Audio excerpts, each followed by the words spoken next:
Welcome back to Awful Stories. It's Matt here, and make sure to drop a like and subscribe to not miss your daily fix on Reddit stories. Let's jump into our first post in the relationship subreddit, titled I read my fiance's journals and don't know if I can marry him now. I, 43-year-old F, am using a throwaway for obvious reasons. Before I start, yes, I know I am a huge jerk for snooping in his 56M email, and I definitely found trouble. I accept that. I was working on his computer and his Gmail was open, and I saw my name, so I opened it. It was a Word document that he was using as a journal. Curious, of course, I searched his inbox for my name and saw his entries and read them. Some of what he said has devastated me and shaken me to the core. We have been together for almost 3 years. The first year was on and off and quite rocky. We have been living together since the summer. He is not home, and I have not brought this up yet. I think I might faint and need some space. Should I get some distance and go to a hotel for the weekend? I thought we were in a great place. Over the past 10 months, these are some of the things he has written about me. For reference, I put OP in place of my name. There are moments in my dark thoughts where I feel like being with her is a compromise for me, like this somehow diminishes me, and that I am settling for her because I have ruined all of my other prospects and I am too old to find someone else. At times, I wish she had stayed out of my life.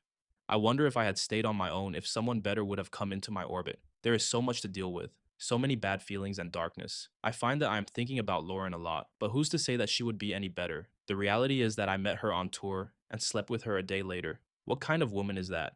I feel like I have thrown my life away, and this is all that I am entitled to. I have thrown away all of the good things in my life.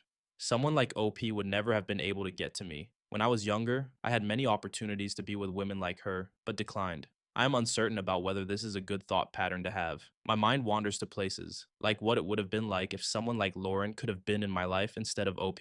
Lauren has the advantage of existing in my mind as an ideal. We never really got the chance to know each other outside of 2 nights and a week of texting and talking on the phone. I know that she had a drug past but has been sober for over a decade. I do not think she was promiscuous. Most guys I knew who knew her back in the day indicated that she did not have a lot of men in her life. That is not to say there was not a lot of darkness in her life. It would have been easier to be with her.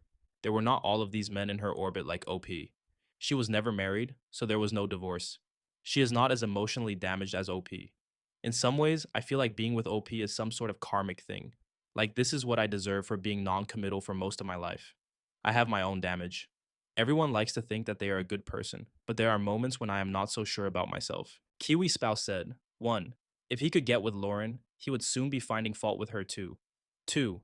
Run as fast as you can.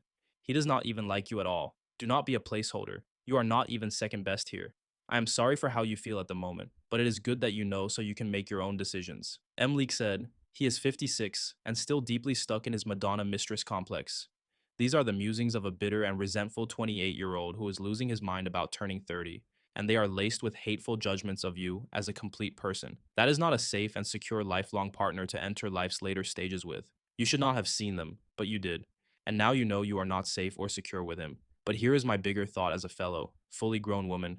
I never want to be in a relationship where I feel compelled to invade their privacy.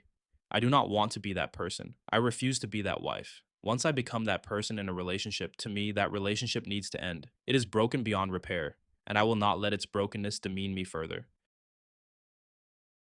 The second story for today takes place in the AITA subreddit, titled AITA for leaving my mom at the airport with no ticket and no plan. This still weighs on me. Some background. My mother was abusive when I was growing up. It got bad enough that at 12, I left home through the courts and moved in with my father. That decision fractured our family. On the court paperwork, under name of child, she wrote something like, I have no son. I have carried that with me ever since. I had little contact with her after that. Briefly at 17, again in my early 20s, and not consistently until much later. I am now almost 40. I spent over 20 years drinking heavily and finally got sober in 2018, which is when I made an effort to reconnect with my family, including my mother. She is close to 70 now and has zero contact with 2 of her 3 children. Reconnecting was not easy. When I asked if she had ever reflected on the abuse, she told me I was an adult and needed to let it go already. That was a turning point. I realized any forgiveness would be one-sided. If I wanted peace, it would have to come from me. Since then, our relationship has been rocky but present. We have had family reunions and even traveled overseas together for 3 weeks. We argue often, usually over small things, but we stayed in contact until this. Last summer, I invited her to my city to see a band she has loved since I was young. The plan was simple. She would arrive on Wednesday, we would go to the concert on Thursday, she would fly out to visit my sisters on Friday, and I would leave early Saturday for my own trip. She agreed.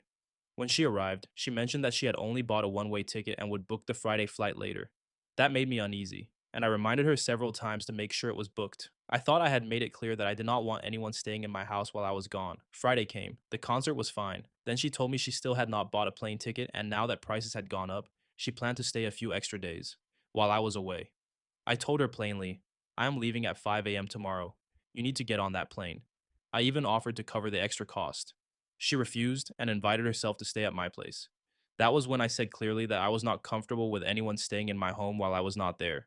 She accused me of not trusting her and said she was my mother. I said it was not about trust. I just did not want anyone in my house. The argument escalated. Finally, she said, Fine, take me to the airport. I think she expected me to cave. I did not.